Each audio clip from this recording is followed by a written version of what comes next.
Sir, മുഖ്യമന്ത്രി പിണറായി വിജയന്റെ മകൻ ഗുരുവായൂർ ക്ഷേത്ര ദർശനം നടത്തി. അതിനുശേഷം മാധ്യമങ്ങളെ ഭീഷണിപ്പെടുത്തി എന്നതൊരു വലിയ വിവാദമാണ്. ആ വിവാദം കഴിഞ്ഞ ദിവസങ്ങളിലൊക്കെ നമ്മൾ ചില വാർത്താ മാധ്യമങ്ങളിലൂടെ കണ്ടതുമാണ്. പക്ഷെ എന്റെ ചോദ്യം എന്ന് പറയുന്നത്, ഇത്തരത്തിൽ മന്ത്രിമാരുടെ മക്കൾക്ക് ക്ഷേത്രങ്ങളിൽ പ്രവേശിക്കാൻ പാടില്ല എന്നൊരു നിയമമൊന്നുമില്ല. പക്ഷെ മാധ്യമങ്ങളോട് ഫോട്ടോ എടുക്കരുത് എന്ന് പറയുന്നിടത്ത് അവരുടെ ഏതെങ്കിലും തരത്തിലുള്ള ഒരു സ്വകാര്യതാ ലംഘനം നടക്കുന്നുണ്ടോ? അല്ലെങ്കിൽ അത്തരത്തിൽ മുഖ്യമന്ത്രിയുടെ മകൻ പെരുമാറിയതിൽ എന്തെങ്കിലും ഒരു അസ്വാഭാവികതയുണ്ടോ? മുഖ്യമന്ത്രിയുടെ മകൻ പെരുമാറിയതിൽ സ്വാഭാവികതയുണ്ടോ എന്നുള്ളതാണ് ചർച്ച ചെയ്യേണ്ട പ്രശ്നം. അതിൽ അസ്വാഭാവികമായി ഒന്നുമില്ല. കാരണം മുഖ്യമന്ത്രിയുടെ മകന് അദ്ദേഹത്തിന്റെ വിശ്വാസം, മകൾക്ക് അവരുടെ വിശ്വാസം, എല്ലാവരും പൂർണ്ണ സ്വാതന്ത്ര്യമുള്ള വ്യക്തികളാണ്. പക്ഷെ ഇവിടെ ചോദ്യം അതല്ല.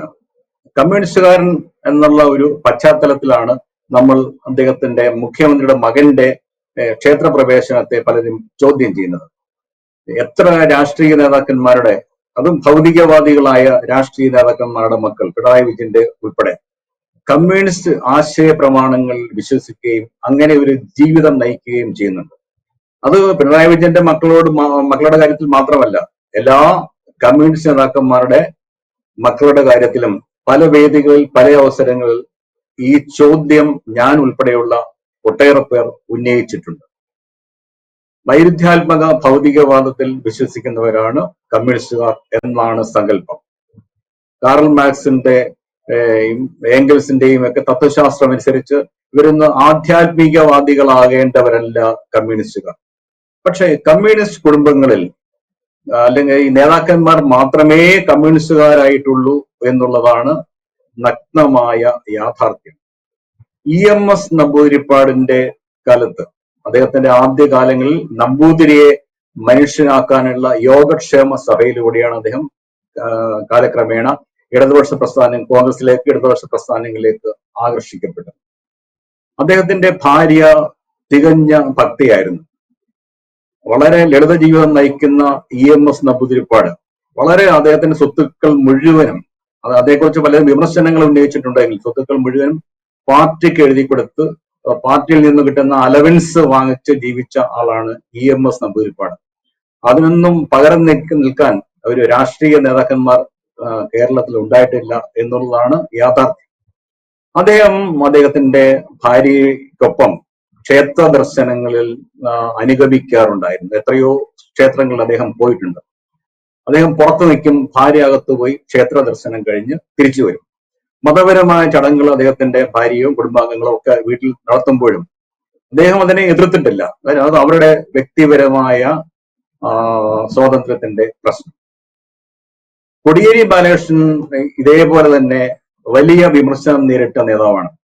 അദ്ദേഹത്തിന്റെ മക്കൾ, ഭാര്യ ഒക്കെ പലവിധ മതാചാരങ്ങളിലും പിന്തുടരുന്നു എന്ന ആരോപണം ഉണ്ടായിട്ടുണ്ട്. അതിൽ വസ്തുത ഉണ്ടായിരുന്നുണ്ട്. 2017 ഈ ചവറ കൊറ്റംകുളങ്ങര ദേവി ക്ഷേത്രത്തിലെ ചമയ വിളക്കിന് അദ്ദേഹത്തിന്റെ മക്കളിൽ ആരോ പോയി എന്ന ഗുരുതരമായ ഒരു ആരോപണം, അത് സ്ത്രീവേഷം കെട്ടി പുരുഷന്മാർ കാര്യസദ്യത്തിനായി നടത്തുന്ന ചടങ്ങാണ്. അങ്ങനെ ഒരു ആരോപണം ആരോ ഉന്നയിച്ചിരുന്നു. NK പ്രേമേന്ദ്രന്റെ RSP റവല്യൂഷണറി സോഷ്യലിസ്റ്റ് പാർട്ടിയാണ്, അതൊരു കമ്മ്യൂണിസ്റ്റ് പാർട്ടിയാണ്. അദ്ദേഹത്തിന്റെ മകനും ഇതേപോലെ തന്നെ ചമയവിളക്കിന് പോയി സ്ത്രീവേഷം കെട്ടിയിട്ടുണ്ട്. അതൊക്കെ അവരുടെ സത്യമായാലും ആരോപണമായാലും അതൊന്നും ചുഴഞ്ഞു നോക്കേണ്ട ആവശ്യമില്ല. അത് അവരുടെ വ്യക്തിപരമായ അവരുടെ ഇഷ്ടാനിഷ്ടങ്ങളാണ്. പക്ഷെ അന്ന് കുടുംബാംഗങ്ങൾക്കെതിരായി വലിയ വിമർശനങ്ങൾ ഉയർന്ന സമയത്ത് കോടിയേരി ബാലകൃഷ്ണൻ പറഞ്ഞതായി മാധ്യമങ്ങളിൽ ഒരു വാർത്ത വന്നിരുന്നു. എന്റെ കുടുംബാംഗങ്ങൾക്ക് അവരുടെ വിശ്വാസം അനുസരിച്ച് ജീവിക്കാനുള്ള അവകാശമുണ്ട്. ഞാൻ കമ്മ്യൂണിസ്റ്റാണ്. എന്റെ വിശ്വാസം മറ്റുള്ളവരുടെ മേൽ ഞാൻ അടിച്ചേൽപ്പിക്കില്ല എന്നാണ് കോടിയേരി ബാലകൃഷ്ണൻ അന്ന് പറഞ്ഞത്. അതിനുശേഷം അടുത്ത കാലത്ത് നമുക്കറിയാം, പിന്നെയും ഒരു വിവാദം വിശ്വാസം സംബന്ധിച്ചുണ്ടായി. അതൊരു ചടങ്ങിൽ മന്ത്രി സജി ചെറിയാൻ മാതാ അമൃതാനന്ദമയ്യെ കെട്ടിപ്പിണന്നു എന്നുള്ളതാണ്. അത് അദ്ദേഹത്തിന്റെ ഇഷ്ടമാണ്. ഗൗരിയമ്മ വലിയ കേരളം കണ്ട ഏറ്റവും ത്യാഗനിർഭരമായ ജീവിതം നയിച്ച കമ്മ്യൂണിസ്റ്റ് നേതാവ്, ഐതിഹാസിക ജീവിതം നയിച്ച കമ്മ്യൂണിസ്റ്റ് നേതാവ് ഗൗരിയമ്മ കൃഷ്ണഭക്തയായിരുന്നു. അത് ഗൗരിയമ്മയുടെ വിശ്വാസം. ഒ വി വിജയൻ, വളരെ കടുത്ത ഭൗതികവാദിയായിരുന്ന ഒ വി വിജയൻ അവസാനം ചെങ്കോട്ടുകോണം ആശ്രമത്തിലാണ് ജീവിതം അന്ത്യം ഒട്ടേറെ വർഷങ്ങൾ കഴിച്ചുകൂട്ടിയത്. ഗുരുസാഗരം എന്ന നോവൽ അദ്ദേഹം അതേക്കുറിച്ച് എഴുതിയിട്ടുണ്ട്. കടകംപള്ളി സുരേന്ദ്രൻ ഭൗതികവാദിയാണോ എന്ന് ചോദിച്ചു കഴിഞ്ഞാൽ ഭൗതികവാദിയാണ് എന്ന് പറയുമ്പോഴും അദ്ദേഹവും ക്ഷേത്ര ദർശനം അങ്ങനത്തെ വിശ്വാസ സംബന്ധിയായി അദ്ദേഹത്തിനെതിരായും ചില ആരോപണങ്ങൾ പല ഭാഗത്തു നിന്നും ഉന്നയിക്കപ്പെട്ടു. എ കെ ഗോപാലൻ സ്വാതന്ത്ര്യ സമരത്തിന്റെ ഭാഗമായി ഗുരുവായൂർ സത്യാഗ്രഹത്തിനൊക്കെ നേതൃത്വം നൽകിയ അദ്ദേഹം പിന്നീട് അദ്ദേഹം വിശ്വാസിയായിരുന്നില്ല, ഭൗതികവാദിയായി അവസാനം വരെ ജീവിച്ചു. ഇ കെ നായനാറുടെ കുടുംബാംഗങ്ങൾ വിശ്വാസികളായിരുന്നു. പക്ഷെ നായനാർ, അച്യുതാനന്ദന്റെ ഭാര്യ ഉൾപ്പെടെയുള്ള കുടുംബാംഗങ്ങൾ വിശ്വാസികളായിരുന്നു. പക്ഷെ അവരൊന്നും അവരുടെ വിശ്വാസ പ്രമാണങ്ങൾ ഇടപെടുകയോ തങ്ങളുടെ ഭൗതികവാദ ദർശനം കുടുംബാംഗങ്ങൾ അടിച്ചേൽപ്പിക്കാൻ ശ്രമിക്കുകയോ ചെയ്തിട്ടില്ല. എന്തുകൊണ്ട് അവര് കുടുംബാംഗങ്ങളെ ഭൗതികവാദികളാക്കിയില്ല എന്ന് യുക്തിവാദികൾ ഉൾപ്പെടെയുള്ളവർ കടുത്ത വിമർശനം ഉന്നയിച്ചിട്ടുണ്ട്. അപ്പൊ അതിൽ ഭൗതികവാദികളായി മക്കളെയും അല്ലെങ്കിൽ മതേതരമായ ജീവിതം നയിക്കാൻ കുടുംബാംഗങ്ങളെയും ഒക്കെ പ്രേരിപ്പിച്ച, സ്വന്തമായി അതിന് മാതൃക കാട്ടിയ ഏതെങ്കിലും രാഷ്ട്രീയ പ്രസ്ഥാനം കേരളത്തിൽ ഉണ്ടെങ്കിൽ, പഴയ കമ്മ്യൂണിസ്റ്റ് മൂല്യങ്ങൾ ഏതാണ്ട് അടിയുറച്ചിരിക്കുന്ന ആരെങ്കിലും കേരളത്തിലുണ്ടെങ്കിൽ അത് എണ്ണത്തിൽ കുറവായ CPI ആണ് എന്നുള്ളതാണ് യാഥാർത്ഥ്യം.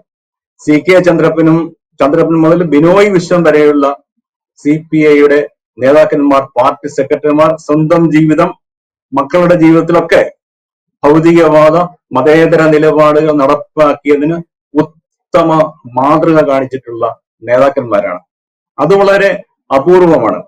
PK വാസുദേവൻ നായരുടെയൊക്കെ ഒരു ഫ്യൂഡൽ പശ്ചാത്തലമുള്ള കുടുംബത്തിൽ ജനിച്ചുവെങ്കിൽ അത് അവരൊക്കെ വളരെ ഭൗതികവാദികളായി ജീവിച്ച ആൾക്കാരാണ്.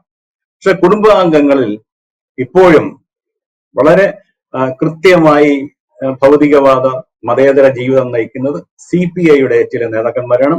അത് CPIക്ക് പണ്ട് മുതലേ അങ്ങനെ ഒരു പാരമ്പര്യം ഉണ്ടായിരുന്നു. കാര്യം നമ്മളൊരു 70കളിലൊക്കെ സത്യസായി ബാബ വലിയ അമാനുഷിക ശക്തിയുള്ള മനുഷ്യ ദൈവമായൊക്കെ വളർന്നു വരുന്ന സമയത്ത് അന്ന് കാമ്പശ്ശേരി കരുണാകരന്റെ പത്രാധിപത്യത്തിലുള്ള ജനേകം വാരികയാണ് AT കോവൂർ എന്ന അഖിലലോക പ്രശസ്തനായ യുക്തിവാദിയുടെ ഇത് ഉൾപ്പെടെ കടുത്ത സായിബാബ വിമർശനങ്ങൾക്ക് ഈ മാധ്യമത്തിലൂടെ വഴി ഒരുക്കുകയും കേരളത്തിൽ വലിയ ചർച്ചയാക്കുകയും ഒക്കെ ചെയ്തു.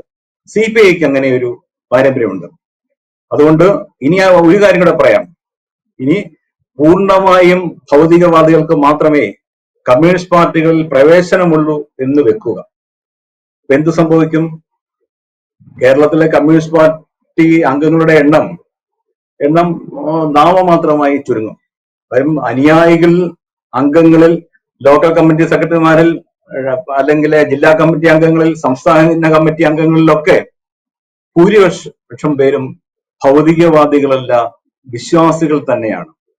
ചില പാർട്ടിയുടെ ചില വിലക്കുകൾ കാരണം അവര് ക്ഷേത്ര കമ്മിറ്റികളിലും ഒന്നും അംഗമാകില്ല എങ്കിലും ഇപ്പോൾ കണ്ണൂർ ജില്ലയിലൊക്കെ ഉത്സവങ്ങളിലൊക്കെ പാർട്ടി സജീവമായി ഇടപെടണം എന്നൊരു സർക്കുലർ ഒക്കെ ഇറക്കിയിട്ടുണ്ട്. തിരിച്ച് ജനകീയ ആവശ്യത്തിന് പാർട്ടി മുന്നിൽ നിൽക്കണം, അത് ക്ഷേത്ര കമ്മിറ്റി അല്ലെങ്കിൽ ക്ഷേത്ര ഉത്സവമാണെങ്കിൽ പോലും എന്നൊക്കെ പറയാറുണ്ട് തിരിച്ച്. പക്ഷെ അപ്പോഴും ഒരു കാര്യം വിമർശന ബുദ്ധിയ ഇവിടെ ഇപ്പോഴും ഉന്നയിക്കേണ്ടതുണ്ട്. നമ്മുടെ പല മുൻനിര നേതാക്കന്മാരുടെയും അതിലൊരു കേന്ദ്ര കമ്മിറ്റി അംഗമുണ്ട്, മുഖ്യമന്ത്രിയുടെ മാധ്യമ ഉപദേഷ്ടാക്കൾ ഉൾപ്പെടെയുള്ള നേതൃനിരയിൽപ്പെട്ടവരുടെ മക്കളുടെ പേരിനൊപ്പം ജാതി പേരുകൾ ചേർക്കുന്നു. ജാതി ഒരു ഉന്നത ജാതിയിൽ പിറന്നു ഒരു ആഭിജാത്യത്തിന്റെ പ്രശ്നമാണ്. ജാതി പേരുകൾ അപ്രത്യക്ഷമാകുന്ന ഒരു സമയത്തും പാർട്ടിയുടെ ഉന്നത സമിതികളിൽ ഇരിക്കുന്ന, നേതൃനിരയിൽ ഇരിക്കുന്ന പലരും മക്കളുടെ പേരിനൊപ്പം ജാതി പേര് ചേർക്കുന്നു എന്നുള്ള വളരെ വളരെ നിന്ദ്യമായ ചില കീഴ്വഴക്കങ്ങൾ ഇപ്പോഴും പിന്തുടരുന്നുണ്ട്. ഇത് ഗൗരവതരമായി പാർട്ടി ചർച്ച ചെയ്യേണ്ടതാണ്. പാർട്ടിയുടെ ഇന്നർ സർക്കിളിൽ മുഴുവൻ അറിയാം. ഒരു മുൻ മന്ത്രിക്കെതിരായി ആരോപണം വന്നപ്പോൾ, മുൻ നേതാവിനെതിരായി ആരോപണം വന്നപ്പോൾ അവരുടെ മക്കളുടെ പേരുകൾ പത്രത്തിൽ അച്ചടിച്ച് വരുമ്പോൾ ജാതിവാലുകൾ അവരുടെ പേരിനോടൊപ്പം ഉണ്ടായിരുന്നു. ഇത് പാർട്ടിയുടെ മൗലികമായ വിശ്വാസ പ്രമാണങ്ങളിൽ നിന്നും ഭൗതികവാദ നയങ്ങളിൽ നിന്നുള്ള വളരെ കൃത്യമായ വ്യതിചലനമാണ്. ഇതിനൊന്നും തടയിടാൻ ഇവർക്ക് ഇതുവരെ സാധിച്ചിട്ടില്ല എന്നത് പാർട്ടിയുടെ അല്ലെങ്കിൽ പ്രസ്ഥാനങ്ങളുടെ, കമ്മ്യൂണിസ്റ്റ് പ്രസ്ഥാനത്തിന്റെ പരാജയമായിട്ട് മാത്രമേ വിലയിരുത്താൻ പറ്റുള്ളൂ. തൊട്ടപ്പുറത്ത തമിഴ്നാട്ടിലെ ദ്രാവിഡ രാഷ്ട്രീയം അവര് ഘടനാപരമായ മാറ്റങ്ങൾ വരുത്തി എന്ന് ഞാൻ കഴിഞ്ഞ ഒരു പരിപാടിയിൽ പറയുകയുണ്ടായി. സാമൂഹിക പരിഷ്കർത്താക്കളുടെ പേരുകൾ പോലും ജാതിനാമങ്ങൾ ഉണ്ടെങ്കിൽ ജാതിനാമങ്ങൾ മുറിച്ചു കളഞ്ഞാണ് ടെക്സ്റ്റ് ബുക്കുകളിൽ അവർ ഉൾപ്പെടുത്തിയിട്ടുള്ളത്. അങ്ങനെ ചില വളരെ എന്താ പറയുക സ്റ്റാറ്റസ് കോ രാഷ്ട്രീയത്തിനെതിരായിട്ടുള്ള സാമൂഹിക ക്രമത്തെ ലംഘിക്കുന്ന നടപടികൾ തൊട്ട് അയൽ സംസ്ഥാനത്തെ ഒരു ദ്രാവിഡ കക്ഷി സ്വീകരിക്കുമ്പോൾ പാർട്ടിയുടെ ഉന്നത സമിതിയിലുള്ള നേതാക്കന്മാർ പോലും ജാതിവാലികൾ മക്കൾക്കിടുന്ന ഒരു ദുഷ്പാരമ്പര്യം പിന്തുടരുന്നു എന്നത് ഖേദകരമാണെന്ന് കൂടി ഈ ചർച്ചയുടെ സാഹചര്യത്തിൽ പറയാൻ എനിക്ക് ആഗ്രഹമുണ്ട്. യെസ്, എന്തായാലും ഈ രീതിയിൽ സാറ് പറഞ്ഞതുപോലെ വൈരുദ്ധ്യാത്മക ഭൗതികവാദത്തിൽ വിശ്വസിക്കുന്ന എല്ലാവരും അന്ധവിശ്വാസികളല്ല, പലരും അവിശ്വാസികളുമല്ല എന്നുള്ളതാണ്. യഥാർത്ഥത്തിൽ അവർക്ക് വേണ്ടുന്ന രീതിയിലുള്ള ഒരു വിശ്വാസം പലരും പലപ്പോഴും കാത്തു സൂക്ഷിച്ചിട്ടുണ്ട്. ഗൗരിയമ്മ മുതൽ അല്ലെങ്കിൽ ഒ പി വിജയൻ മുതൽ അങ്ങോട്ട് പലരുടെയും പേരുകൾ പ്രദീപ് സാർ പറയുകയുണ്ടായി. അത്തരത്തിലുള്ള ആളുകളൊക്കെ വിശ്വാസികളായിരുന്നു എന്നുള്ളതാണ്. അവിടെയാണ് മുഖ്യമന്ത്രി പിണറായി വിജയന്റെ മകൻ വിവേക് വിജയൻ ഗുരുവായൂരിൽ ദർശനം നടത്തി എന്നുള്ളത് ഒരു അസ്വാഭാവിക സംഭവമല്ലാതാകുന്നത്. മാത്രമല്ല അദ്ദേഹത്തിന്റെ സ്വകാര്യത എന്ന് പറയുന്നത് അതുപോലെ എല്ലാ തരത്തിലുള്ള അവകാശവും ഉള്ളയാളാണ്.